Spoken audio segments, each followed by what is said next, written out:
तो देखते हैं यहाँ पे क्वेश्चन नंबर 4 में हमसे क्या पूछा गया है। What happens when a piece of zinc metal is added to copper sulphate solution.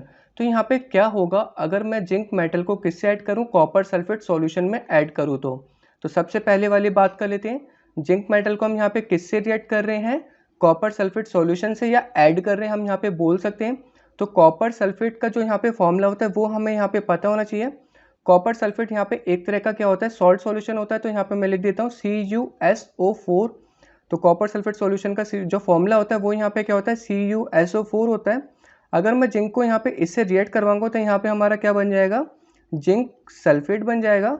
और जो यहाँ पे कॉपर है वो यहाँ पे क्या होगा, अलग हो जाएगा, क्योंकि जो यहाँ पे जिंक है वो यहाँ पे कॉपर से ज़्यादा रिएक्टिव है, जिसकी वजह से ये यहाँ पे इसको डिस्प्लेस कर देगा और यहाँ पे हमारा क्या बना देगा, जिंक सल्फेट बना देगा। तो मैं यहाँ पे इसका नाम लिख देता हूँ। ये हमारे यहाँ पे क्या बन रहा है, जिंक सल्फेट बन रहा है। और ये हमारे यहाँ पे क्या है, कॉपर सल्फेट है।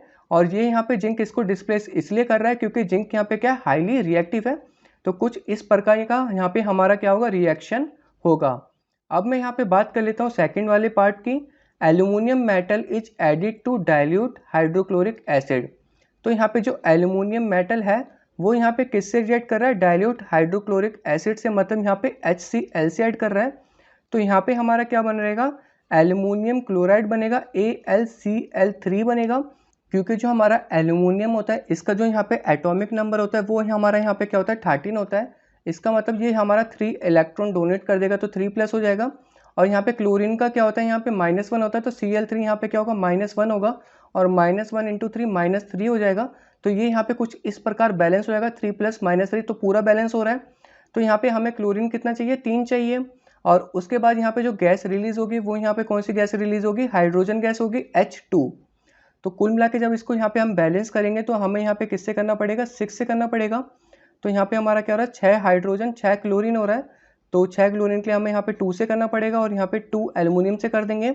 और यहाँ पे हाइड्रोजन कितना हो रहा है, 6, तो यहाँ पे हो गया 3। तो ये हमारा यहाँ पे कुछ इस प्रकार बैलेंस हो जाएगा।